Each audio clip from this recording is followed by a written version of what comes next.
कार्तिक मास महात्म्य 20वां अध्याय। राजा पृथु ने नारद जी से पूछा कि हे देवर्षि, इसके पश्चात युद्ध में क्या हुआ तथा वह दैत्य कैसे मारा गया, कृपा करके उस कथा को मुझसे कहो। तब नारद जी ने कहा कि जब गिरिजा वहाँ से अदृश्य हो गई और गंधर्वी माया भी विलीन हो गई, तब भगवान वृषध्वज चैतन्य हो गए। उन्होंने लौकिकता व्यक्त करते हुए बड़ा क्रोध किया। फिर भगवान शंकर जलंधर से युद्ध करने लगे।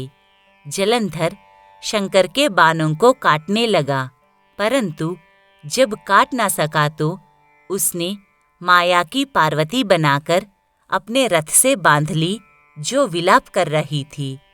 तब अपनी प्रिय पार्वती को इस तरह कष्ट में पड़ा देखकर लौकिक लीला दिखाते हुए शंकर जी संसारिक जनों की तरह व्याकुल हो गए और उन्होंने अग्निपुंज की तरह भयंकर रौद्र रूप धारण किया।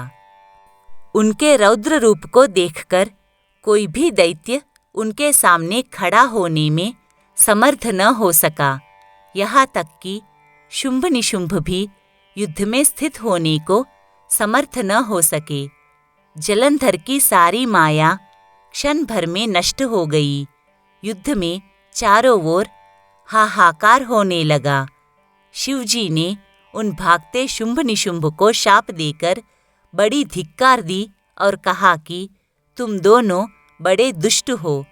तुमने मेरा बड़ा अपराध किया है। तुम पार्वती को मारते थे और अब युद्ध से भागते हो। भागते को मारना पाप है, इसलिए अब मैं तुम्हें नहीं मारूंगा, परंतु गौरी तुम्हें अवश्य मारेगी। शिवजी के ऐसा कहने पर समुद्रपुत्र जलंधर क्रोध में अग्नि के समान प्रज्वलित हो उठा।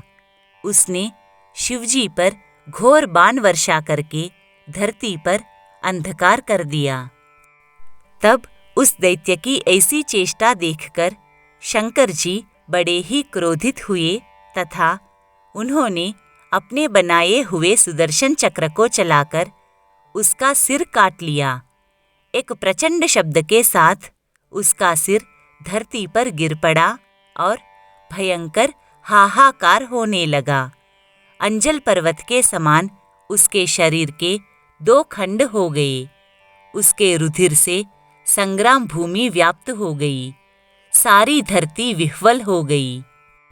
शिवजी की आज्ञा से उसका रक्त और मांस महागौरव में जाकर रक्त का कुंड हो गया तथा उसके शरीर का तेज निकलकर शंकर जी के शरीर में वैसे ही प्रवेश कर गया जैसे कि वृंदा का तेज गौरी जी के शरीर में प्रवेश हुआ था।